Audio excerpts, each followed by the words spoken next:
Hello everyone and welcome back to Almost There, a twisted tale novel here on Disney Magic Zach. This is chapter 40. Let's get into it. Facilier paced back and forth, nearly slipping several times along the algae-covered dock that lined the bank of the Mississippi River. The briny, viscid seaweed had invaded the city, climbing up from the river and clawing its way across the piers, railroad and market and into the quarter. The city workers with their shovels and rakes were no match for the slimy invasion.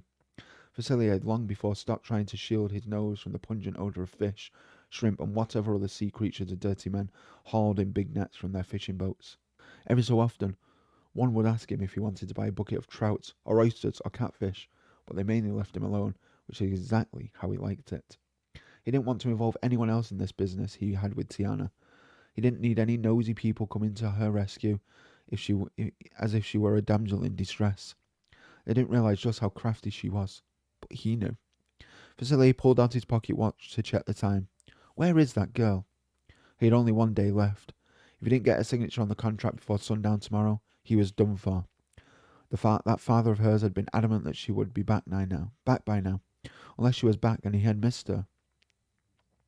Vasily had been so sure she and that motley crew she had ran with would be easy to spot among all these fishermen. But seeing how busy this dock was, combined with the fog that had grown so thick he could barely see anything more than 2 yards away, they could have slipped past him without him taking notice, especially if Tiana had seen him first.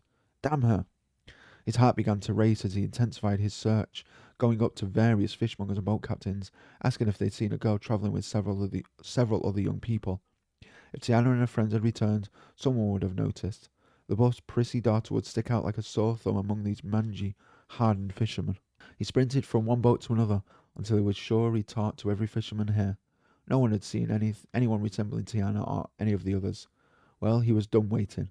I'm going to do what I should have done from the very beginning, Facilier snarled. His top coat whipped around him as he turned and headed for the crowded gangway that bridged the dock to the market. He headed straight for the streetcar on St. Charles's Avenue and rode it until they reached his destination uptown. Yes, he wanted to do this the elegant way, the way that guaranteed less mess, less risk. But the time for keeping things close to the vest was over. He stepped out in front of the white mansion he'd looked at from afar as many times over the years. He dusted the dirt from his coat and straightened his top hat. And he stalked up the walkway as if he owned the place. Because, if he played his cards right, soon he would.